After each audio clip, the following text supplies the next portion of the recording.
Hoy nos acompaña Karin Saavedra. Ella es ingeniera civil aeroespacial de la Universidad de Concepción del año 2008, magíster y doctora en ingeniería mecánica de la École Normale Supérieure de Chacán, Francia. Actualmente es profesora y directora del magíster en ingeniería mecánica de la Universidad de Talca y se ha especializado en la predicción del comportamiento de materiales y algoritmos para el cálculo de alto rendimiento. Dejo la palabra a la profesora y les recuerdo que pueden dejar sus consultas o comentarios a través del chat para sostener un espacio de conversación después de la presentación. Muchas gracias, María Belén. Se ve, es que tengo problemas, a veces cambia la transparencia, ¿no? Sí, sí, se ve. Súper, gracias. Buenas tardes a todos, a las autoridades y a los escolares que nos están acompañando. Es un gusto estar presente aquí y agradecer a todos los que han hecho posible que se haga esta actividad. Lo que les quiero compartir hoy día es sobre lo que yo trabajo, tanto en las clases que hago como en la investigación, y tiene que ver con cómo creamos materiales inteligentes utilizando las herramientas que hoy tenemos disponibles, tanto herramientas en los computadores como en los laboratorios donde se hace más experimentación. Quiero agradecer a todas las personas, esta presentación no es solo mía, sino también con todo un equipo de colegas académicos, estudiantes que han hecho posible estos resultados. Si pueden observar ya, lamentablemente y a mucha pena no he podido trabajar con ninguna estudiante mujer hasta el momento, ni con colegas. Así que eso es lo que queremos cambiar. Los materiales representan igual la forma como el hombre ha ido aumentando su bienestar en el transcurso de nuestra historia. O sea, cada vez que hemos podido aprender cómo trabajar un material, cómo construir con ellos, hemos podido fabricarnos nuevas cosas y mejorar nuestra calidad de vida. Entonces, de ahí la importancia de entender bien cómo funcionan y cómo podemos trabajarlos. Y cada una podemos diferenciar, ¿cierto?, eras de la humanidad que han estado determinadas por un cierto tipo de materiales. Y hoy día los materiales que nos están cambiando o que nos han llevado a...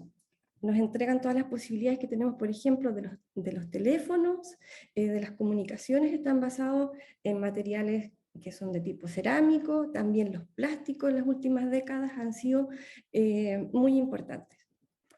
Ahí tenemos una fotografía de las aplicaciones de los materiales. Bueno, yo me he encargado, o sea, lo que he estudiado yo es no dedicarme solo a uno de estos tipos de materiales, que pueden ser los metales, los cerámicos, los polímeros, sino cómo los podemos mezclar para que en su conjunto podamos generar, entre comillas, nuevos materiales y materiales que podrían ser inteligentes. Inteligentes en el sentido que cuando los fabricamos puedan estar adaptados a la necesidad o a la aplicación que nosotros estamos desarrollando. Yo creo que ustedes ya conocen los materiales compuestos porque hay aplicaciones que son muy, muy antiguas donde estaban presentes. Por ejemplo, aquí al lado derecho está el adobe, que es una mezcla de barro y paja. Eso sería un material compuesto. Y también hay otros que son más, como están en el lado izquierdo, que son más modernos, más tecnológicos, que se han ocupado mucho y han avanzado mucho su desarrollo, por ejemplo, en aplicaciones de aeronáutica, espaciales, también en deportes de alto rendimiento. Ahí están las bicicletas, también en prótesis, en salud. Son materiales que tienen... son una mezcla de materiales que tienen la ventaja de que podemos sacar lo mejor de cada uno para lo que queremos fabricar. Y muchas de estas aplicaciones tienen relacionados que son materiales resistentes, pero con bajo peso. Son así, un poquito así, si los podemos imaginar, son de forma muy general, es una combinación por lo menos de dos materiales, donde vamos a distinguir uno que es más extenso, que es la fase que mantiene todo pegado, todas pegadas estas pelotitas que están aquí al interior, las cuales son el refuerzo, son las que ponen la resistencia. Lo más clarito es lo que los une. Y podemos, bueno, clasificarlo en diferentes en diferentes tipos de materiales compuestos. Yo precisamente quiero contarles de cómo se han fabricado estos materiales a través de los computadores, de cómo se han aprovechado las simulaciones para crear estas combinaciones de materiales. Todas estas imágenes que están aquí no son trabajos que yo he hecho, son de la literatura, pero son ejemplos. Aquí hay los primeros que están aquí son unos tejidos, que se van entrecruzando para que sean resistentes. Al lado derecho hay un cerámico, aquí un poquito más abajo es un sándwich que lleva al interior como un panel de abejas. Aquí hay otros materiales que se han simulado para ver cómo se comprimen. Incluso los huesos, si los podemos observar y simular, podemos determinar cuáles enfermedades que están relacionadas con su geometría, su composición. Materiales tan comunes como la madera, si uno los mira con una lupa, son materiales compuestos porque mezclan diferentes fibras con una resina. Y ahora último, se han estado desarrollando, gracias a la impresión 3D, que probablemente la han escuchado ustedes, se han estado desarrollando estructuras que se pueden imprimir, que antes no las podíamos fabricar, ahora se imprimen, y esas estructuras se pueden determinar o darle su forma, su geometría a través del computador para que sean lo más óptimo posible la aplicación. Y en óptimo puede ser que ocupe poco material, que sea liviano, que no se rompa. Ahí uno puede ir jugando en las simulaciones. ¿Y cuál es la gracia de usar los computadores para poder diseñar estas mezclas de materiales? Es que nos permiten ir más rápido en la creación de nuevos materiales, porque en el computador podemos fabricarlos virtualmente y testearlos de forma más económica, porque no tenemos que estar en el laboratorio, y podemos hacer muchos ensayos al mismo tiempo. Entonces esa ha sido la ventaja y el interés que ha tenido la comunidad científica para aprender utilizar las simulaciones para los materiales compuestos. Les voy a mostrar algunos ejemplos de lo que hemos hecho en la Facultad de Ingeniería con estas simulaciones.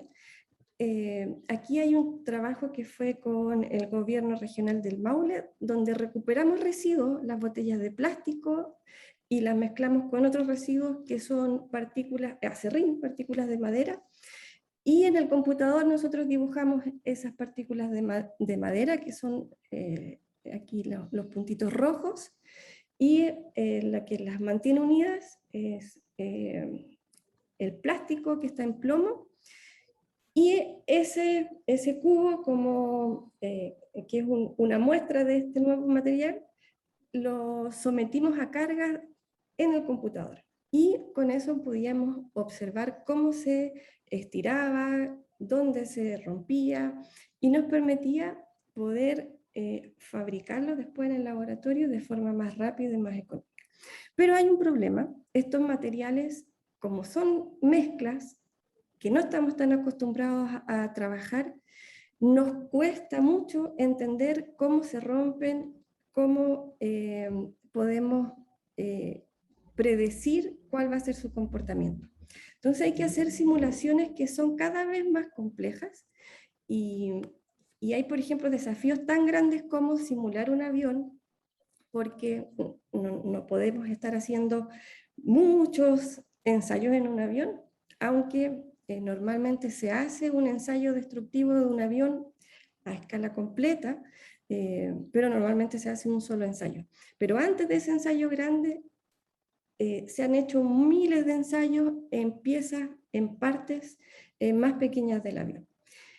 Y es en esa línea que las simulaciones estas simulaciones, estos cubitos de piezas pequeñas, permiten que en lugar de hacer muchos ensayos, podamos pasar a hacer muchas simulaciones.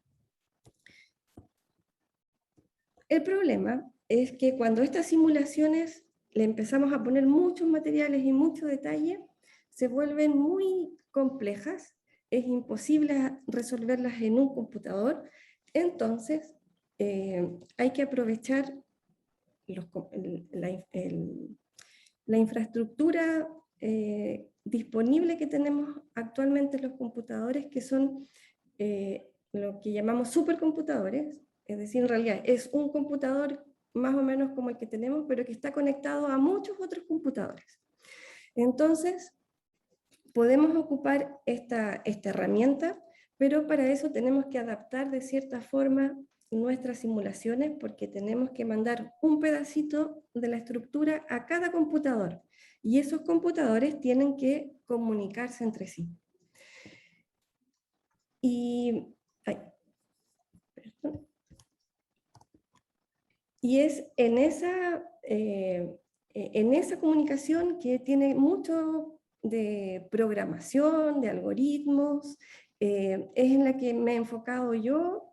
He hecho mucha investigación en cómo hacer que esa comunicación de cada uno de los pedacitos de la estructura se comunique de forma eficiente con los otros computadores que están en su vecindad. Y aquí hay un ejemplo de una simulación de una placa que está hecho de 4 láminas de diferentes materiales, que tiene un agujero en el centro y que se estira. Y aquí vemos, a medida que se carga, que se empiezan a despegar las láminas, y lo que aparece en rojo significa que ha empezado a romperse ese material. Y esta simulación tuvo que enviarse a diferentes computadores y tomó un par de horas para terminar. Aquí hay otro ejemplo donde la misma placa ahora la comprimimos, aparecen ahí unas zonas donde se despega, sale una guatita, después ya esto colapsa, todas las láminas se desarman y se rompe la estructura.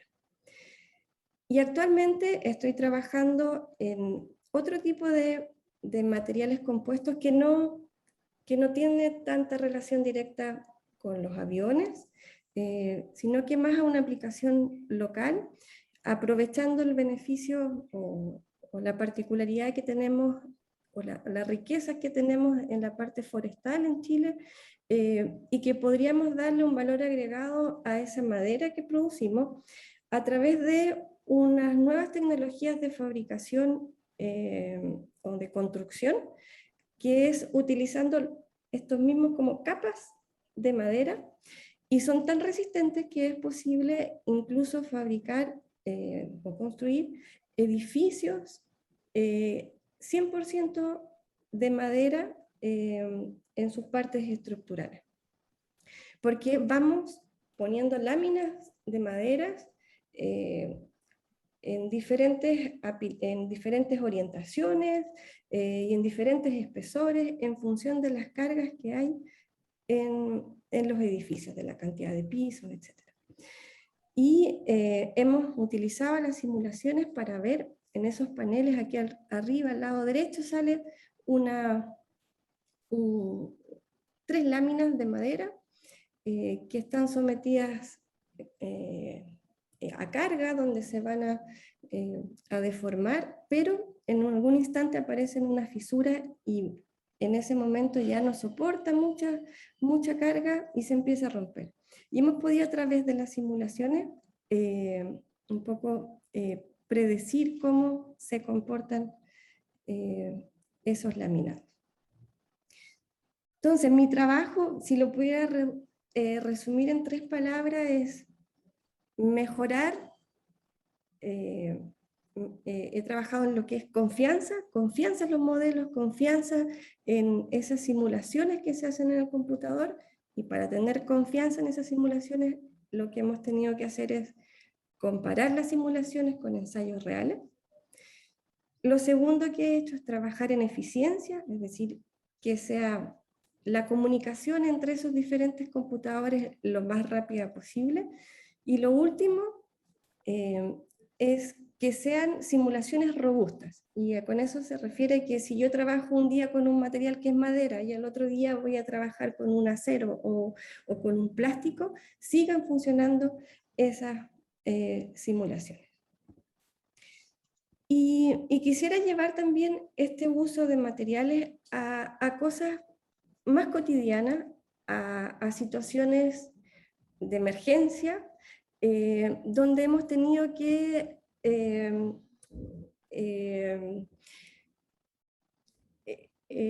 se me olvidó la palabra en español, hemos tenido que rápidamente actuar porque hay una emergencia y cómo desde los laboratorios, desde las universidades y desde los materiales hemos podido reaccionar rápido para entregar una solución a la ciudadanía.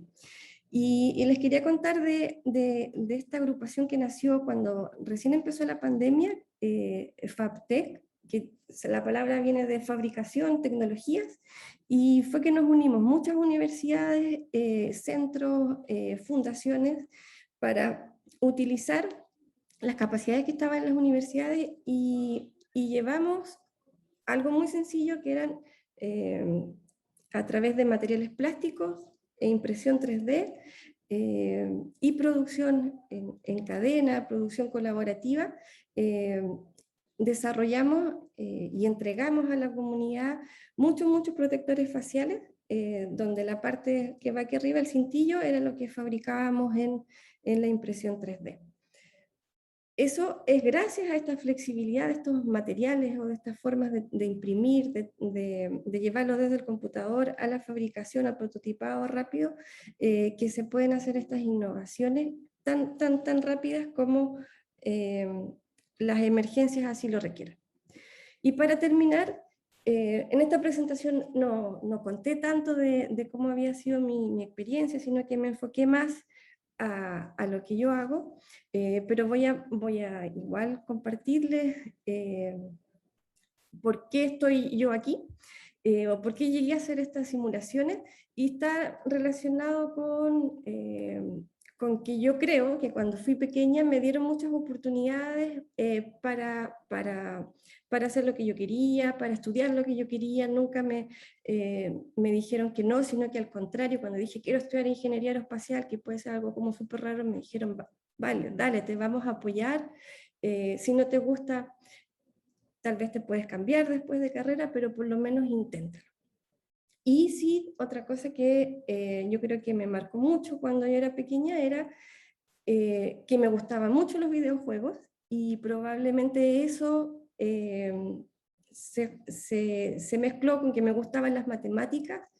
Entonces llegué rápidamente hasta los computadores, la programación y los algoritmos. Y esta fotografía o este dibujo, perdón, no soy yo, es mi hija Elena, que ya tiene 9 años, y yo le pregunté un día, ¿qué quieres ser cuando grande? Y ella se dibujó así, y me dijo, mira mamá, qué entretenido. Y en esta foto, mirándola después, ella no se dibujó como una científica que estaba ganando el premio Nobel, sino que se dibujó en un desastre, el experimento le explotó, los pelos se le quemaron, pero ella lo encontraba emocionante, algo entretenido, sin miedo al fracaso, sin miedo a quemarse el pelo, ni muy preocupada de su apariencia, sino que intentándolo, tal vez intentándolo más de una vez, porque aquí al lado derecho tiene un libro, una bitácora de científica, entonces lleva un registro de sus diferentes experimentos, pero con constancia, de forma entretenida también, puede descubrir nuevas cosas. Y yo creo que esa es la oportunidad que tuve cuando pequeña, que espero que tenga mi hija y que espero que tengan todos ustedes, de tener esa posibilidad de descubrir el mundo sin miedo a equivocarse, sin estar preocupado de las apariencias, sino que de verdad de lo que nos gusta hacer. Con eso termino y agradezco su atención y disponible si hay consulta.